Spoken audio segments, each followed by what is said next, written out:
when you come to change this fan motor on a 1999 unit, and these guys do not want to come out because they're extremely rusted, so get this guy out, throw some PB Blaster, let it sit, heat it up, and now finally I'm able to break loose these guys.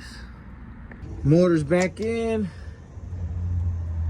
Was able to remove those nuts with applying heat to it, but I wonder why that motor went bad. Look, I think she's just a little dirty, just a little bit dirty. I wonder why that motor went bad. So, look, pure chocolate.